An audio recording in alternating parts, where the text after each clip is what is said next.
Welcome everyone here in the Zoom room and everyone out there in Facebook Live, everyone here in the loft. Thank you so much for coming out for this the seventh session in this series of Empathy with Nature, Thinking Like a Plant. So we just did the color meditation because that was the assignment for the last week since the last session, is to work with colors in nature. And so I thought we'd do a meditation that would reawaken that part of ourselves that can generate inner colors and generate inner life out of our own will and work.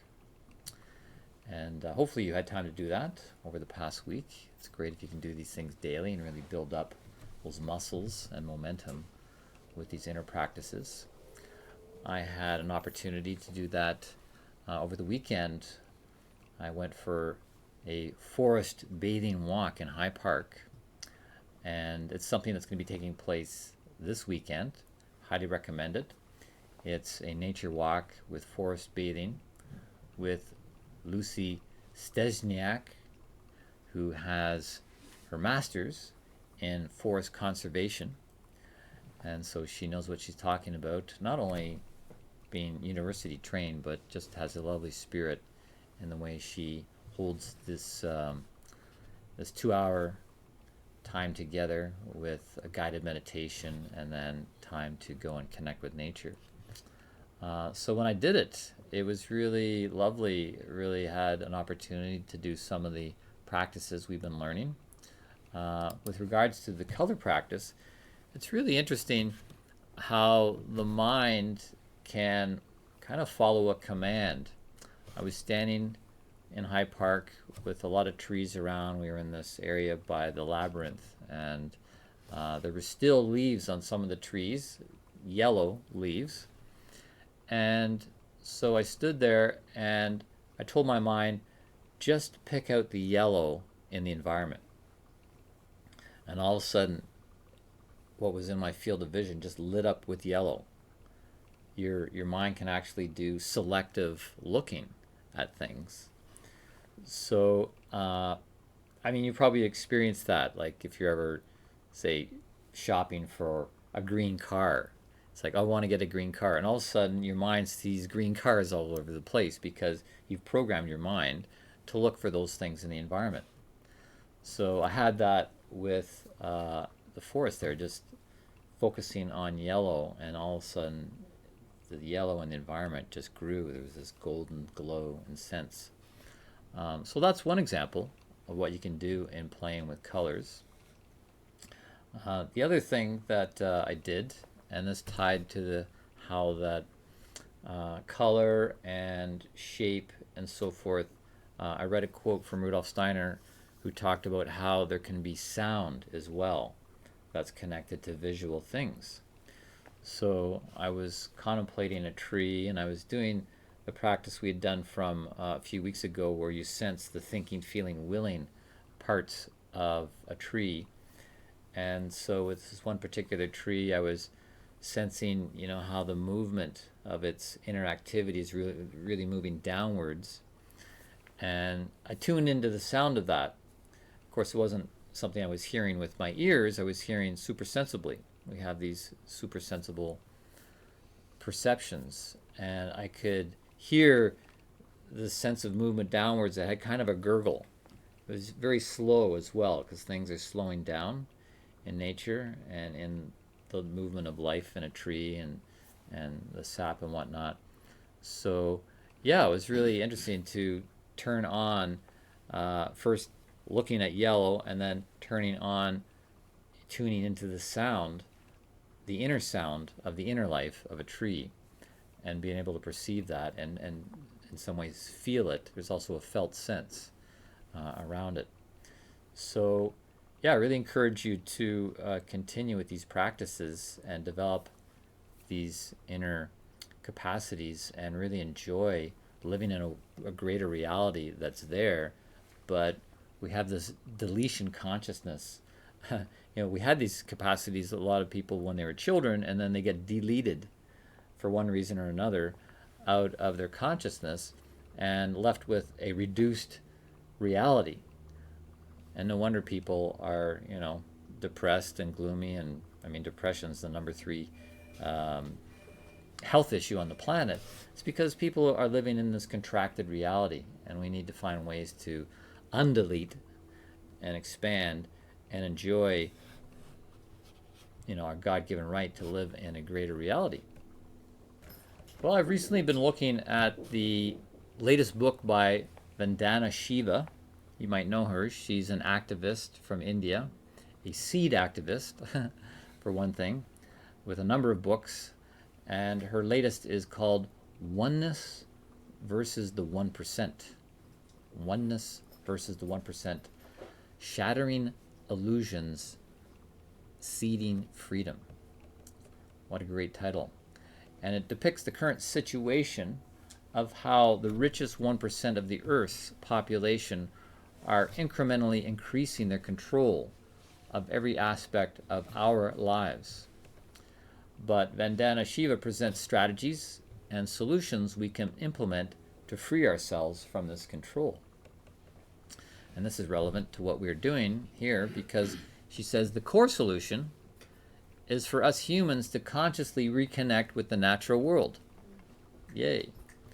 And thereby disempower the technocracies that seek to fix everything with technology. That seems to be the solution that these powers want to implement, but we can counter that by going in the opposite direction and reconnect with the natural world. According to Shiva, this fixation on technical solutions is another symptom of the paradigm of separation that prevails in our world, this paradigm of separation. And she lists three kinds of separation. The first is that of humans separated from nature. The second is humans separated from each other. And the third is the separation of the self from its own integral, interconnected beingness. Yeah, so we're really separated, and this is why when people come in, I spray them with the anti-Cartesian anxiety to help overcome the anxiety of this Cartesian split that prevails. So yeah, Shiva says the first step towards changing the paradigm is the recognition of our oneness with nature. And it was warming to read that, and the confirmation that the work we're doing here is really part of the cutting edge solution. Yeah, it really is part of the cutting edge solution, and not just some kind of mystical musings we're doing here in the loft, right? Often these days you hear people talking about being woke, right? You've heard that? Being woke. This usually refers to becoming aware of the reality of things, at least the cultural reality and the political corruption and the corporatocracy that threatens our freedom.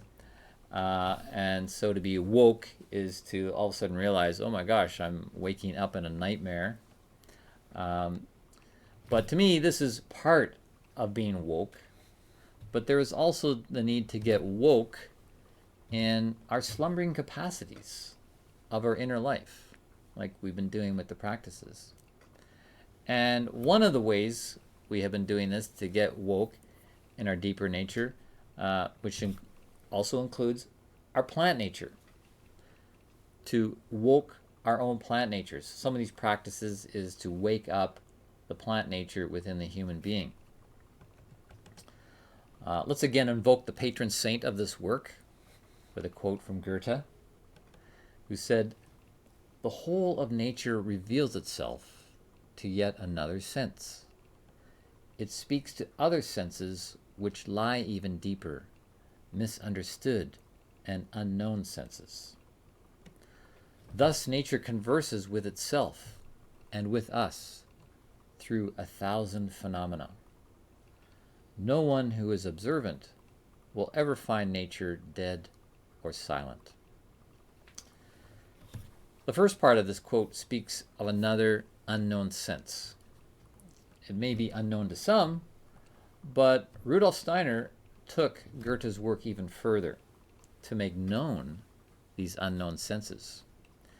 And he drew from ancient knowledge of Eastern systems of thought, and that some of the powers we have lie deeper in what the Eastern models call the prana, or the chi body, which we have also referred to here as the etheric body, which is really our plant body.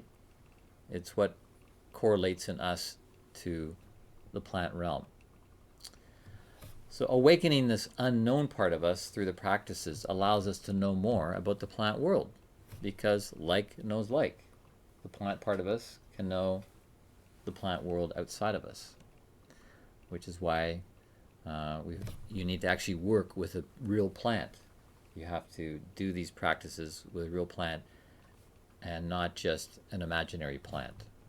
We do use the imagination, but in working with a real plant. So be clear on that. We have been working to awaken slumbering capacities, to woke our plant awareness, our ability to think like a plant, in part by becoming aware of a level of ourselves that is plantness. And there are other layers of ourselves to awaken as well. Working with the colors, as we did, awakens an inner aspect, because even though there are colors in the world, when we looked within, we also saw colors. We were working with the inner nature of colors, the inside aspect of colors. And so through that, we're waking up another part of ourselves than just the plant body. We also considered the requisite attitude in doing this, the approach to the threshold, so nature can speak to us and be reestablished as our teacher, and also so you can receive the healing effects of encounters with nature. This attitude is a path of veneration toward nature. We need to lower ourselves, our egotism, so we can stand under to understand what nature really is, the inner nature of nature. We can wake up to nature's essence because we are waking up aspects of ourselves. This we are doing by learning a new approach, a new way of sciencing the phenomenology of Goethe, to augment the Newtonian way that has become so ubiquitous in society and is leading to what the poet William Blake referred to as Newton's sleep. Newton's sleep. Blake wrote, "Twofold always may God us keep from single vision and Newton's sleep." I'll repeat that. Twofold always may God us keep from single vision and Newton's sleep. Blake saw the problem of the one-sidedness of single vision and how the twofoldness would be the best way forward to avoid the dis-ease caused by imbalance, the imbalance of object thinking, the Newtonian obsession of naming things. When we just name and weigh things, we then go to sleep to them. But knowing is not dependent on naming. So the Newtonian way of naming isn't really necessarily a knowing.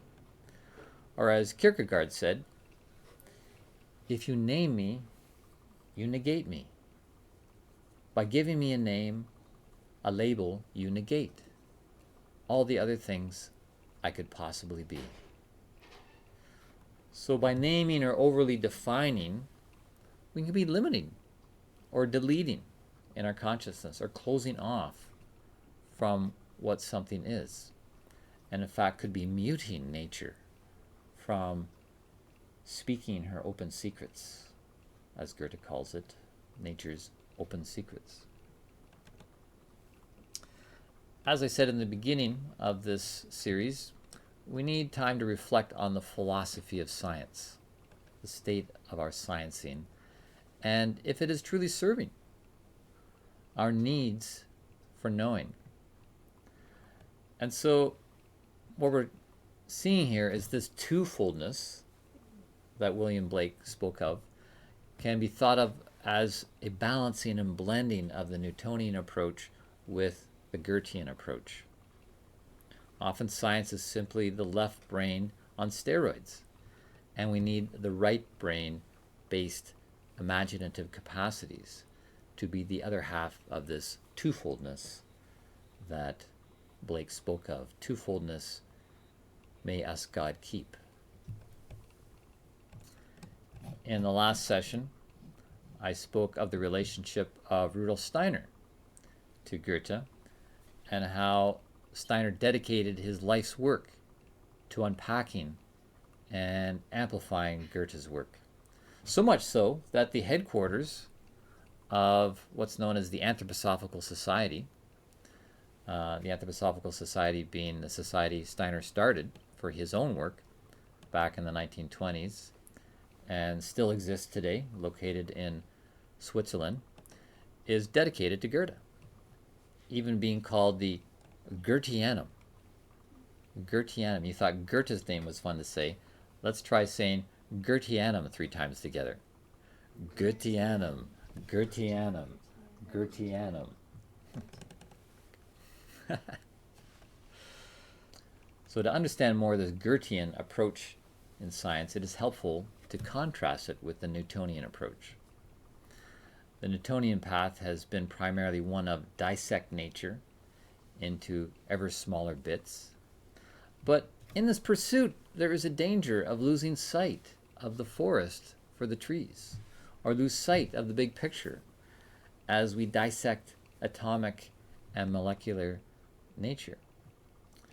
In a description about a meeting he had with Friedrich Schiller, Goethe said, "Perhaps there is the possibility of another method, one which would not tackle nature by merely dissecting and particularizing, but show her at work and alive, manifesting herself in her wholeness and every single part of her being."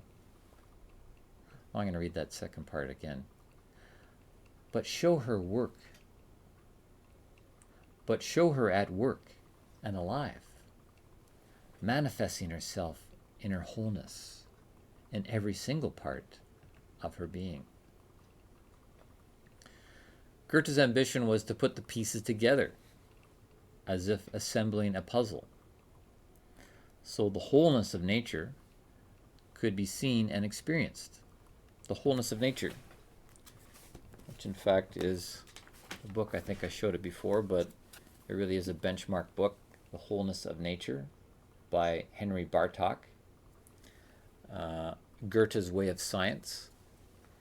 And it's considered a hallmark book in describing this new approach to science, which isn't necessarily a new approach, but kind of a lost approach that needs to be renewed.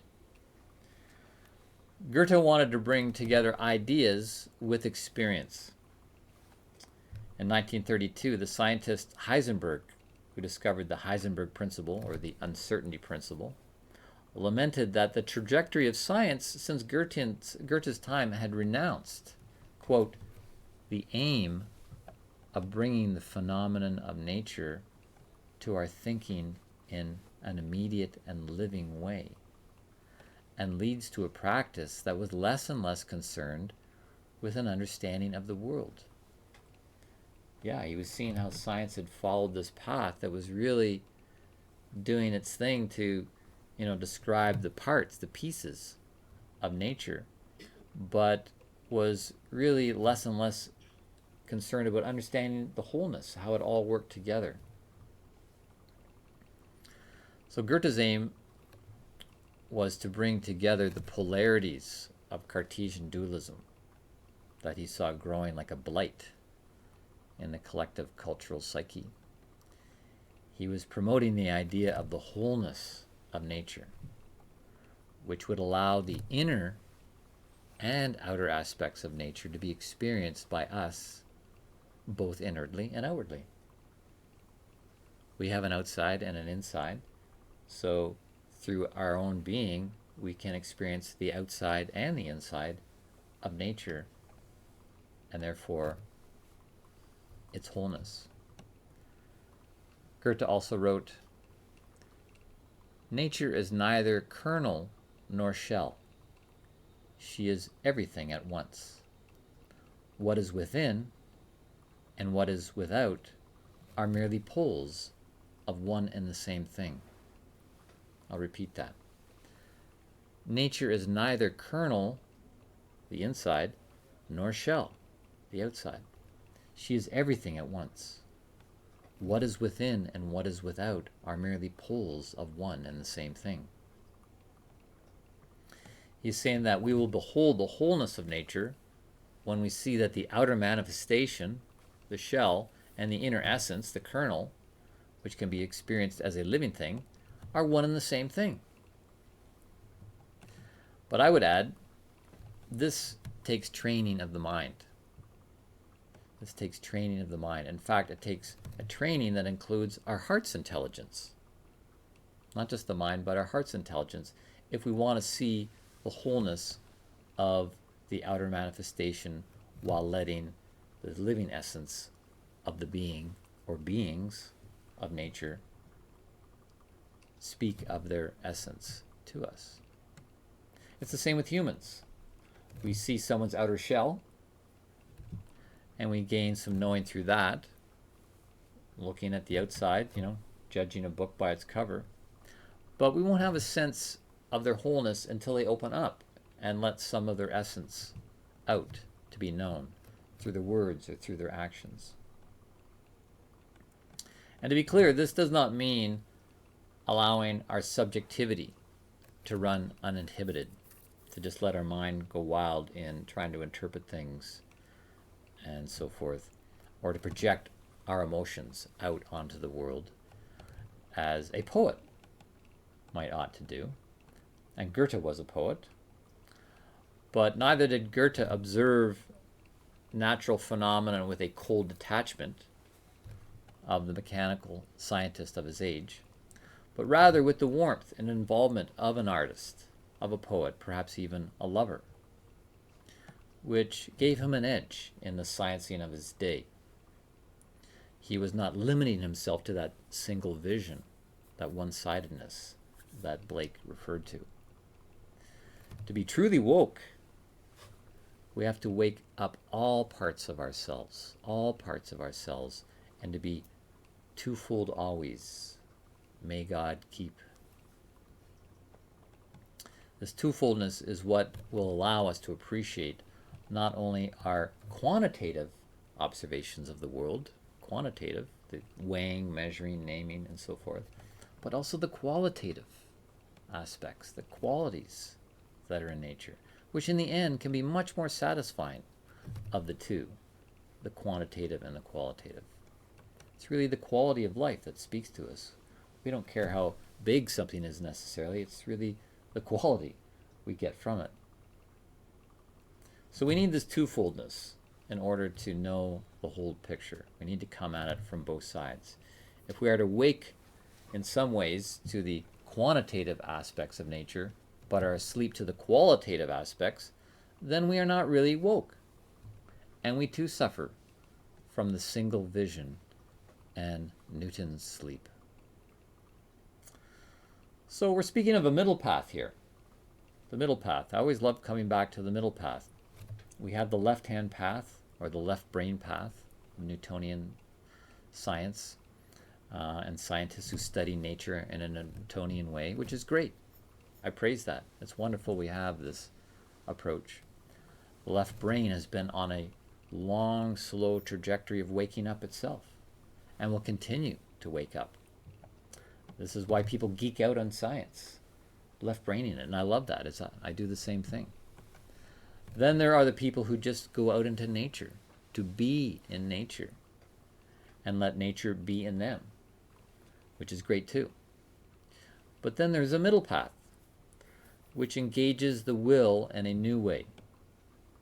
It blends the clear scientific eye and analysis with an artistic sensing and feeling like a nature lover, and uses our emotional intelligence, which is, in a word, empathy. Empathy. We will get to know more totality of nature if we use more totality of our nature, which includes empathy. And this is the only way I know to get to the inner nature of nature, to the inner sanctum of nature. We're going to talk more about empathy in a minute, but now we've got a little exercise. We're going to do an exercise we did back in the first session of this series, where we spent a little bit of time contemplating a plant that was growing, thriving, flourishing, and then we switched to its opposite and we contemplated a plant that was dying, decaying, withering, and so forth. So I have some here. I'm going to take my camera and focus them on these two different plants back and forth. People here in the Zoom room can do that. Or sensing, your higher capacities of sensing, your heart intelligence to feel into the qualities. We're looking in a Goethean way here, qualitatively.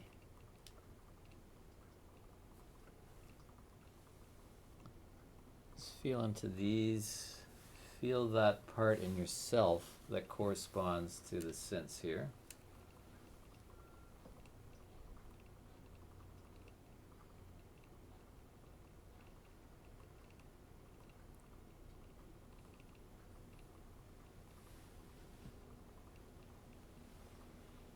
Travel down further to these that have been sitting here for several weeks, drying out.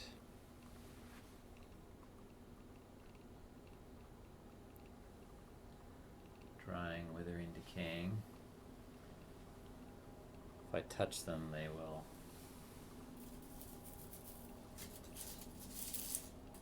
go to dust. Quite a different quality. Dryness. These have more of a lushness, aliveness, spring to them.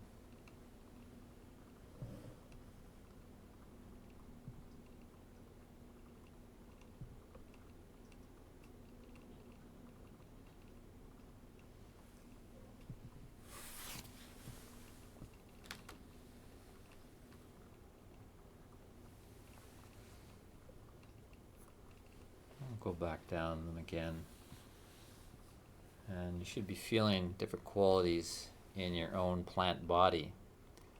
This is the prana, chi, etheric body of yours that is correlating to the plant world. So like knows like. You know what it feels like to be alive, growing, thriving. And you probably know what it feels like when you feel kind of dead, withering.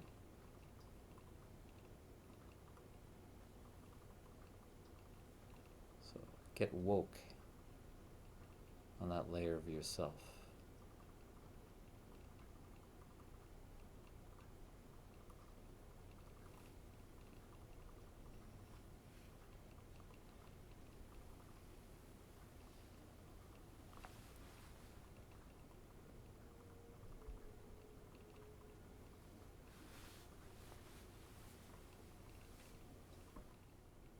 Okay, so back to empathy. Empathy with Nature is the name of this series. Empathy is usually associated with psychology, a function of the mind. And the subtitle of this series is Thinking Like a Plant. So in a way, we have been looking at what a plant can teach us about psychology. What it expresses externally as an analog of what we aspire toward internally. A plant as a teacher of transformation and a teacher of context, showing us how to think like a plant grows. So it really becomes a question of how to use your mind. And in this case, how to use your mind when encountering nature. As a side note, Encountering Nature is the title of the 2-year program I am currently in at the Nature Institute in Hawthorne Valley, New York. The full title of the program is Encountering Nature and the Nature of Things. You'll notice 2 uses of the word nature: encountering nature and the nature of things. The first use of the word encountering nature refers to the natural realm, whereas the second use, the nature of things, could be referring to anything. The nature of a button, the nature of a virus, the nature of a galaxy. I like the play between the 2 uses because when it comes to understanding nature, we have to understand something of the nature of our own being.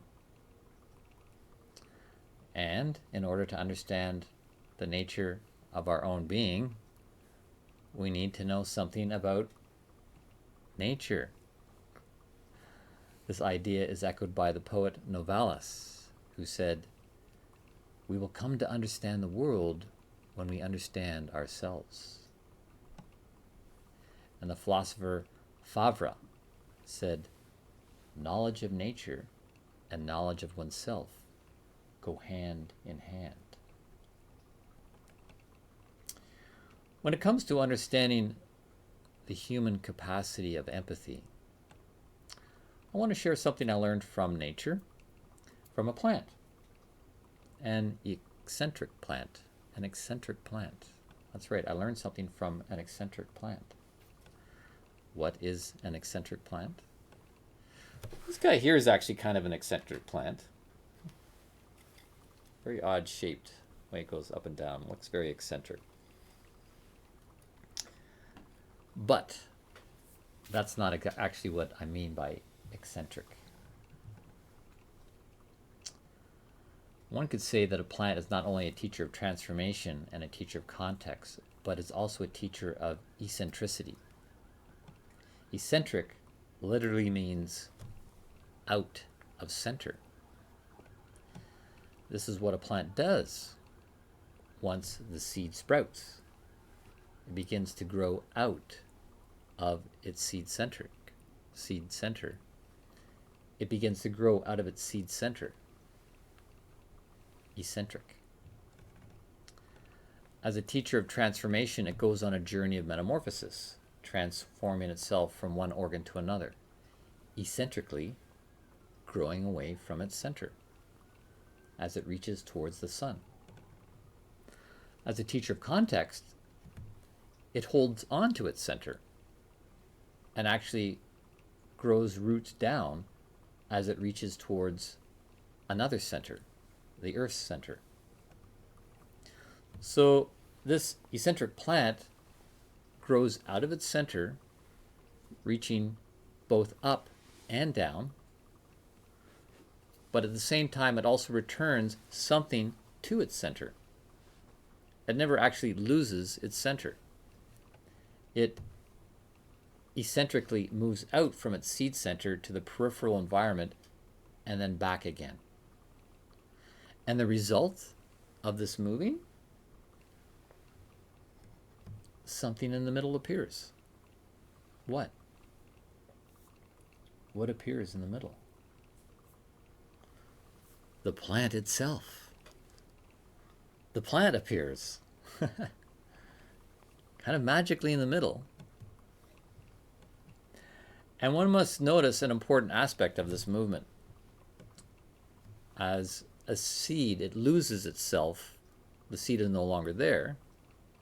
But at the same time, it becomes itself, its potential self, its greater self. It never loses itself as it goes eccentrically from the seed center out to the contextual environment. Why? Because of another important point for participatory consciousness. That's a term I used previously. The important point for participatory consciousness is the plant is not only eccentric, it is also concentric. Concentric means with a center. And in this way, the plant is a very good teacher of empathy. And empathy is actually a good way then to find yourself, to discover yourself, to become yourself. So we're now approaching an understanding of empathy with the help of the eccentric plant moving out from its center, which is also concentric, having a center. It shows us that as it transforms itself, going out from the center, it connects with the context that it is in, the periphery. And the context is both the sun and the earth. And in doing this, it builds new organs. It builds itself. And it also builds new centers. It's gone from this seed center to build new centers. In fact, it builds two new centers. At one pole, it is reaching down towards the earth center. Earth as center. The center of the earth as its greater center, the plant's greater center. At the other pole, it is reaching towards the sun as a greater center. So now the seed has two centers instead of its original seed center. And the reason for this is because it is a dynamic being. And anything that is dynamic is subject to duality. Its movement is determined by the pull between poles. The pull between poles, a dualistic dynamic. And in this case, the pull of the sun center and the pull of the earth center. This is marvelous. This concept of duality was important in the work of Goethe. We saw that in the previous session, where Goethe's theory of color is that color is not just the fragmentation of light, but rather a much more satisfying and phenomenologically accurate observation is that color arises in the polar opposition of light and darkness. You can't have color from light unless there is some opposition to the light.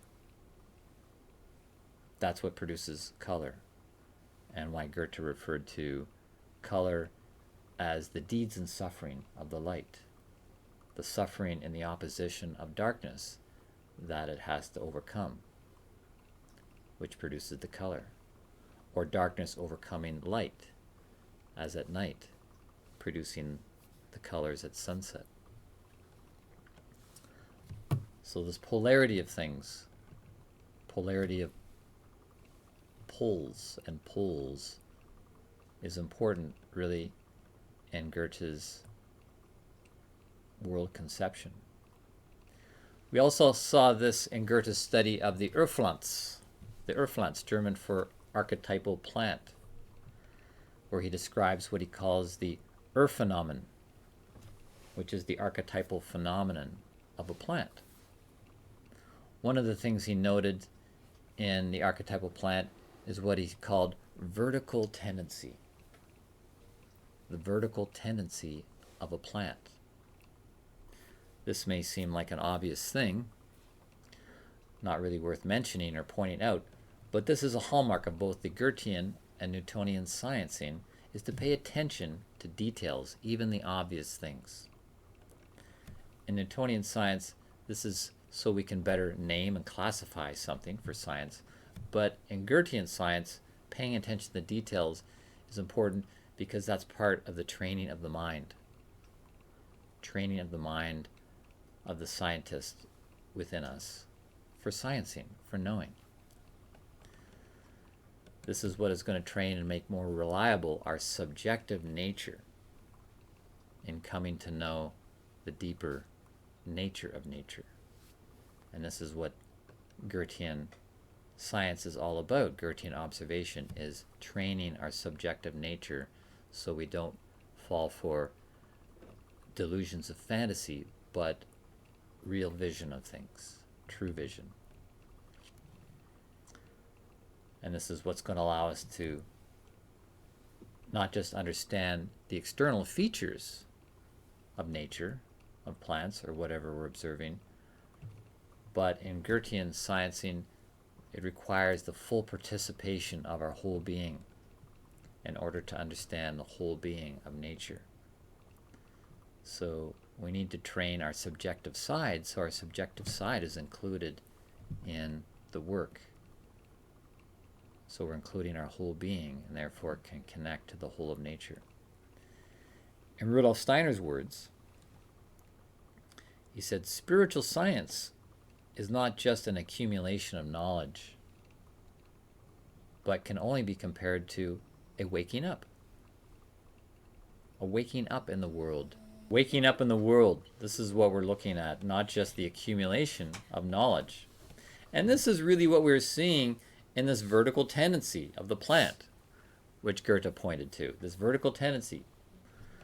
Once it comes out of the sleep of the seed, because it's like a seed is sleeping. It's inert. It's not doing anything. It's asleep.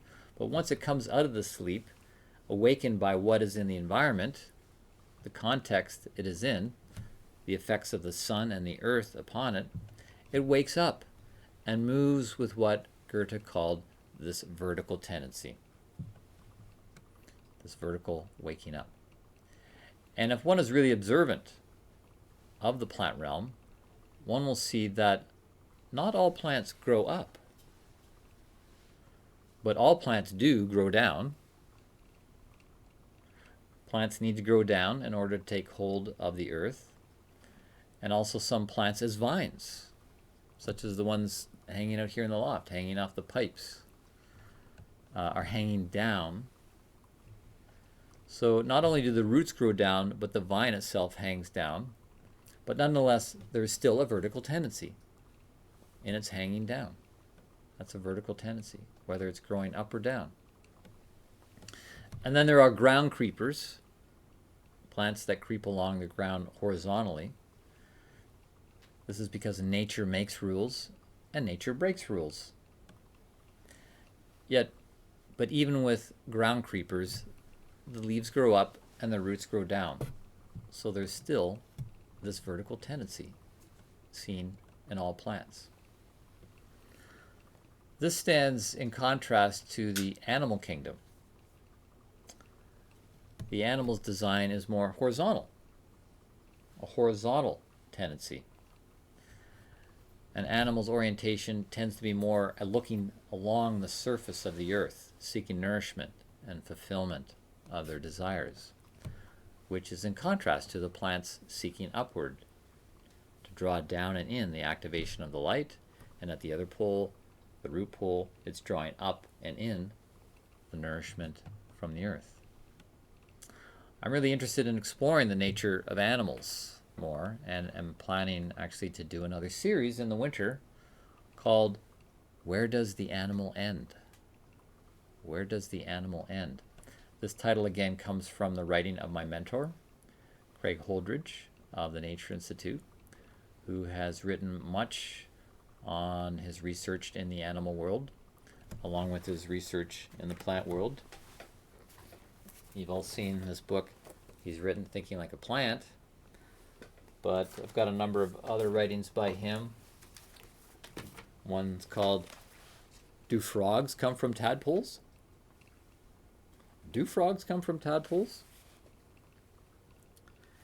Rethinking Origins in Development and Evolution. Or how about the giraffe's long neck? This is another one of his studies. From evolutionary fable to whole organism. Or the flexible giant. This is Seeing the Elephant Whole, another one by Craig Holdridge. So those are some of the things I'll be referencing in the winter series, Where Does the Animal End? And I'm also planning a third in the series of Empathy with Nature in the spring, one that's called Human Not by Nature. Human Not by Nature, which, as you can guess, is a look at human nature, building off these first two series and also drawing inspiration from other research writing by Craig Holdridge, such as one of his books, Genetics and the Manipulation of Life, the Forgotten Factor of Context. So that's one example of something I'll be referencing. I'm also excited to bring in information from a recently released book called A Road to Sacred Creation, Rudolf Steiner's Perspectives on Technology. Yes, I've hardly cracked this myself, but looking forward to getting to this because it's addressing issues around the relationship between humans and machines. And is transhumanism the way of the future, merging human nature with more and more technology? What will we be composed of in 100 years or 1,000 years? What will we be composed of? Humans already are composite beings. We are composite beings. With the human, there is so much to see. With this vertical tendency shared with the plant, because we have something of a plant nature along with our mineral nature, and we also have something of an animal nature and have something of a horizontal nature. We see this in a baby who at first crawls like an animal in the early years, then eventually finds its way into a vertical posture for the rest of its life, except for about a third of the day that you spend in the horizontal position, which is accompanied with a change in consciousness. It's interesting how we go horizontal every day for about 8 hours, and this brings about a loss of consciousness to this world as we sleep and enter a state of dreaming, which is one reason why Rudolf Steiner says that animals have a consciousness that correlates to humans dreaming. Humans dream when they're in the horizontal position, and animals are more oriented towards the horizontal. So we share that consciousness with animals when we're in that posture. Very interesting. Animals tend to dream their way through life. And we'll look more at this in this next series, Where Does the Animal End? This title refers to a couple of things. First, where does an animal end and its context begin? An animal is tied to its context, its environment, to the plant world, for example. And we'll begin by looking at the mysterious world of mushrooms. Are they a plant or an animal? And also humans. Are we just higher animals? Or is there a distinct difference between the animal world and human nature? I've mentioned a few times that the human is a composite being composed of everything else that has gone before. We contain elements of each. In a way, you could say we are a musical composition made up of all other elements around us. So man is very much like a plant, drawing nourishment from the things of the past and grows up with it, with this vertical tendency that Goethe refers to. But we should note another thing Goethe observed, which will help us in this question of empathy, empathy in action, which is the title of this session, Empathy in Action. How do we get empathy in action? Goethe observed how there's also a spiraling tendency in the growth of the plant that accompanies this vertical tendency. One could say there is a side-to-side horizontal movement along with this up and down movement of a plant. This is what allows the plant to fill out in its coming into form. And this gesture is again an analog of the interior workings of the human.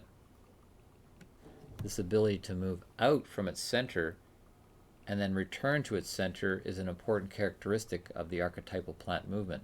It could be summarized in the polarity of expansion and contraction, as seen in the different stages of metamorphosis of the plant. I'm going to put up that picture again I put up once before, Goethe's drawing of the archetypal plant that nicely illustrates this dynamic movement. There we have the archetypal plant with its different stages of metamorphosis. There was the seed to begin with. The seed is gone. And then there's the cotyledon. This is the beginning stage where you can have a monocotyledon with one leaf or a dicotyledon with two leaves. This is the two. So something that was singular all of a sudden expands out into two-ness. And likewise, going down, the roots go through this expansion. But then moving upward, there's this contraction again, this vertical tendency going up, and then this spiraling tendency of expanding out. And you could literally see on the stalk that there's a spiraling twist, and the leaves don't come out on opposite sides, but one comes out and a little further up and on a different angle, another one comes out and further up on another angle, another one comes out because of the spiraling tendency that produces these bursts of expansion that are balanced with the polar opposite of contraction. And further on up to the calyx, and then the bloom, interspersed with more of the stalk, the contraction of the stalk, the vertical tendency, and then more spiraling expansion right up through the stamen, stigma, and the pistil, each having their own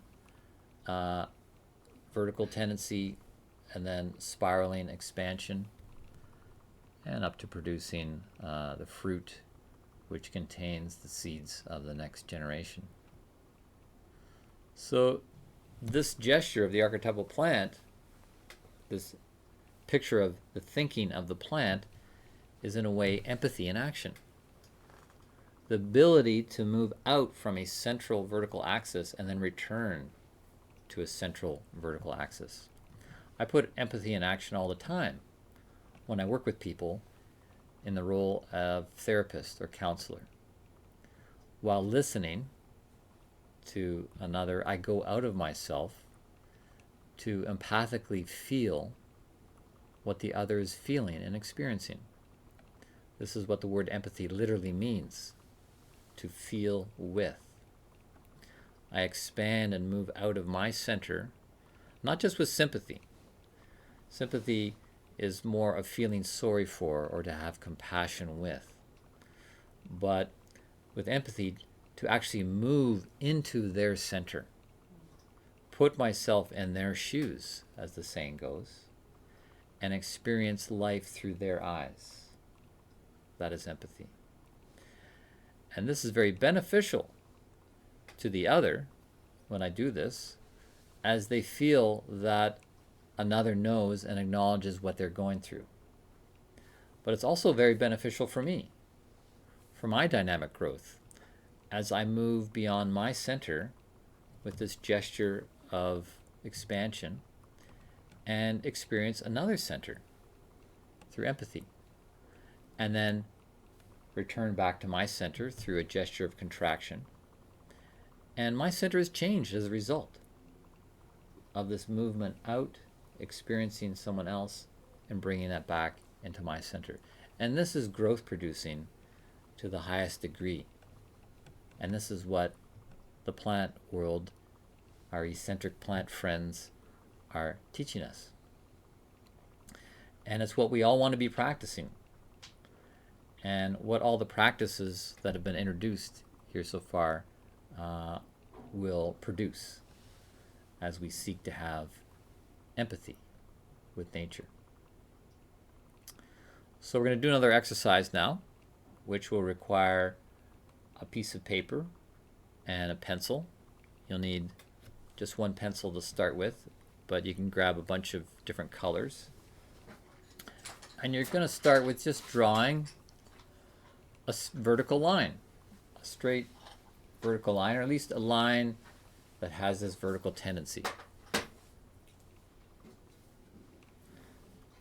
And you can do a few of these if you want. We'll start off with one, and then maybe you want to do another one just to get into it. And of course, you can do this on your own. But once you've got this vertical line on the page, you want to then, you can use the same pencil, the same color, draw another line that creates a breathing of expansion and contraction around this vertical line. Just going out and coming back, going out and coming back. And once you've done that for a while and you've created some design, you're going to get some colored pencils, and you're going to color in the parts that speak of plantness, plant gesture, leafness, and so forth to create your own new plant. You're creating or inventing your own new plant, which Goethe said could be done for infinity. So a straight line and then a weaving of expansion and contraction around this. See what designs emerge, and then color in the parts that speak of plantness to create your own plant design. There's just one caveat to all of this around empathy. One thing we need to deal with in order to realize this aspiration. We have to deal with ourselves. Or more specifically, we need to overcome things in ourselves. What is that? Our sympathies and antipathies. In the most general sense, our sympathies are the things we like, things we're drawn to and attracted to, things we are open to. Our antipathies are the opposite, the things we dislike, are repelled by, and are closed to. These are mechanisms we see in the animal world, which we'll explore in the next series, but are present in us right now, largely as survival mechanisms. An animal will have sympathy towards something that looks good to eat, is drawn to it, and will take it in.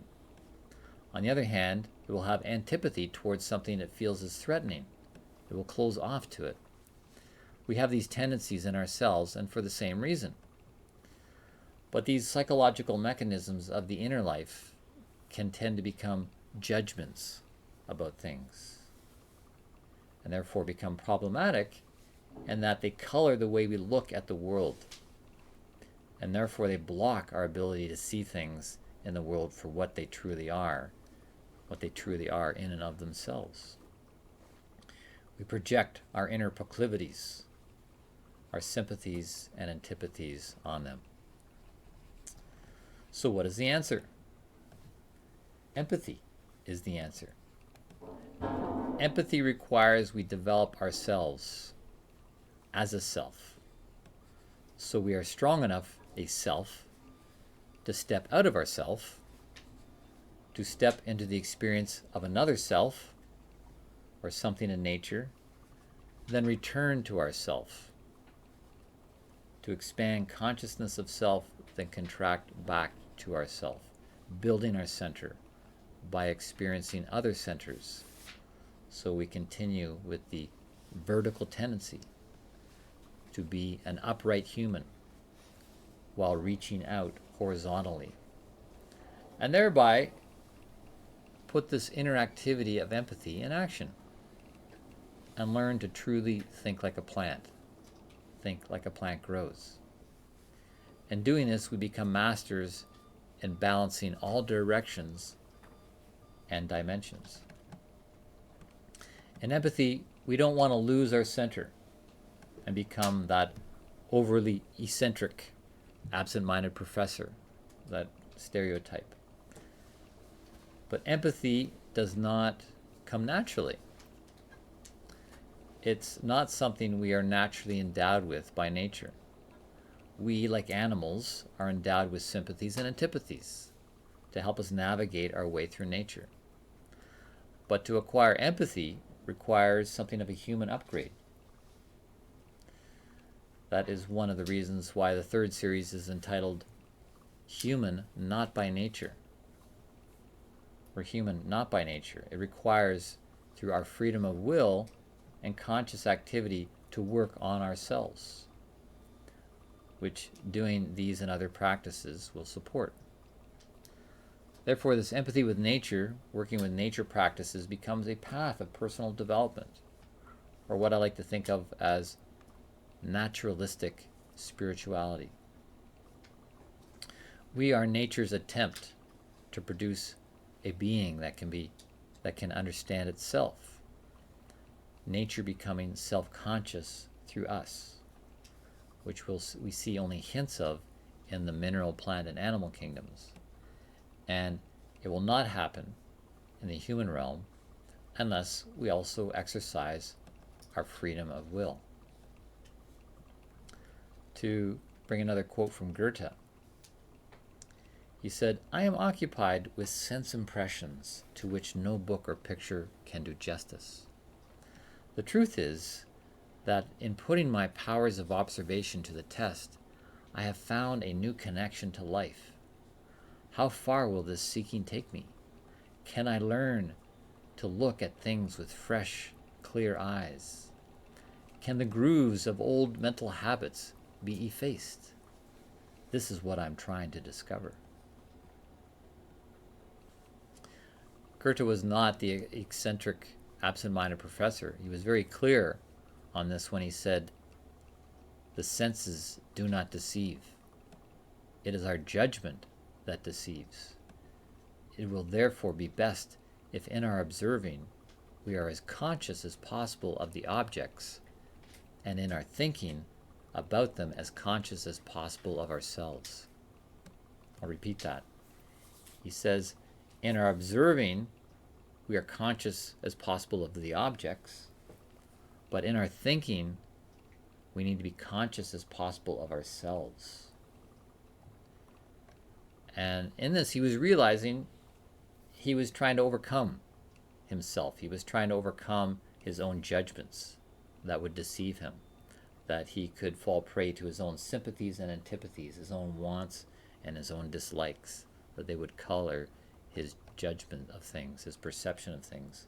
So he realized he had to keep one eye on an object and another eye on himself to make sure he wasn't being pulled by these aspects of his own nature. And this is the master key. This is the master key to true objective subjective science, the objective subjective science that's being introduced here, known as phenomenology. Goethe also said the two errors that can happen in following phenomenon are, first, freezing ourselves in abstraction, and second, losing ourselves in mystical reverie. So you could say we get caught up in left brain abstraction or right brain mystical reverie. On the one hand, it's being too contracted, a too contracted state of consciousness, and on the other hand, it's too expanded, a state of consciousness. So mastering empathy means we can move out of our own self-referential center and into the other without getting lost and losing our footing in ourselves. So we have to keep one eye on our own inner activity, our thoughts and feelings. By means of this, one can reach a new level of perception. This approach will take a scientist beyond just mere sense impressions of the outer realm and potentially connect to a larger matrix of meaning. To go beyond contemplation of individual elements to a level of cognition or recognition not accessible to sense perception alone. And this fulfills the famous ancient saying of the Hindu people, the Hindu teachings that said, Tat Tavam Asi. Tat Tavam Asi, which means, thou art that. Thou art that. We truly know what something is because we see it within ourselves. Thou art that. This ancient idea, I believe, is also the way of the future. Future of sciencing, future of knowing, future of civilization. It's empathy in action. Empathy with nature. Then we'll have the power to move from self-consciousness to other consciousness. Through empathy, we learn to take our thoughts from the object itself. We get the thought about the thing from the object itself because the idea about it is contained within the object. The ancients taught and believed that the true name of an object was within it, which is to say that everything has its own sound. Through empathy, we can come to know that sound, to know what an object has to say of itself, without us simply projecting onto it our own ideas, names, and definitions, therefore limiting it to our limited capacity to think. When we truly cognize with living thinking, with the mobility and flexibility of nature herself. And on that, we need to take self-test one more time. The self-test on a scale of 0 to 10, 0 being the lowest and 10 the highest, how much does your inner life emulate the livingness of nature? What number comes? And how does the number today compare with the number from before? I hope your score has gone up. Goethe said rather sternly, there is no trifling with nature. It is always true, grave, and severe. It is always in the light, and faults and errors fall to our share. Nature defies incompetency, but reveals its secrets to the competent, the truthful, and the pure. And so we're left with the primary task to understand our nature, then overcome it, transform it, in order to understand nature. We need to overcome aspects of our own nature, of our lower nature, you could say, or you could say things that keep us lower than we have potential to grow. An eccentric plant taught me that it still keeps hold of the earlier aspects of itself, but they go through a metamorphosis and appear again as higher organs. We want to overcome these baser things so we can rise inwardly, as the plant world demonstrates outwardly in the vertical tendency. We're striving for this inwardly in our character. And we use expressions that point to this ideal when we say, oh, she is an upstanding citizen, or he is an upright young man. All these references speak of this ideal for there to be a vertical tendency in our inner character and inner life as we go through the spiraling tendency of growth with the expansions and contractions of our life. This higher capacity of empathy, which nature as a teacher can teach us to master, is really the highest expression of, in a word, love. Love. This empathy of the middle path that leads to true knowing, knowing of nature, knowing of ourselves, is love's highest expression. We learn to step out of ourselves in a way to die to ourselves, so something else may enter into us, something else may be born within us. To refer back to a quote used at the beginning of this series, in the very first session, which was called What's Wrong with Me? What's Wrong with We? This quote, which was actually brought over from another series I've done called The School of Love, where Rudolf Steiner says, "Only if I love something can it reveal itself to me. Only if I love something can it reveal itself to me." True insight is something of a revealing, a revelation. Everyone can relate to that experience. Suddenly, without expecting, there is an experience of knowing. Something in your mind knows that cannot be explained as anything other than a revealing. This is what love allows. Empathy as love. That's what's wrong with me. That's what's wrong with we. We need to learn to love more. Is this not nature's highest lesson? Is this not nature's highest lesson? Nature's highest aspiration for you, for me, for we? To love more. Let us love more, know more, and enjoy living more. And last but not least, the nature play assignments. Not going to let you get away without a nature play assignment for this session. First, contemplate a plant or tree. See and feel into the vertical tendency. See and feel into the counterpose that creates moments of expansion and contraction within the vertical tendency. Sense how this archetypal breathing between expansion and contraction brings the archetypal plant into a unique form. And then do some art, as we did this evening, drawing the straight vertical line, and then create a breathing of expansion and contraction around it, see what emerges, and then color in parts that speak of plantness to create your own new unique plant. Nature play number 2, write poetry about and to nature. Write some poetry about and to nature. And when doing this, blend both the quantitative and qualitative observations.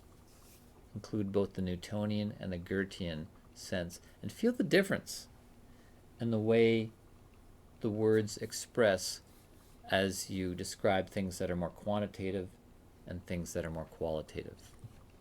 It'll be a good awakening practice to get more woke. Number 3, continue with practices from previous sessions. And then number 4, forever the Raksha! Raksha! You got it. Take a few minutes each day to review the events of the day in reverse order. View yourself from an objective, higher perspective going through your day. What do you learn about yourself?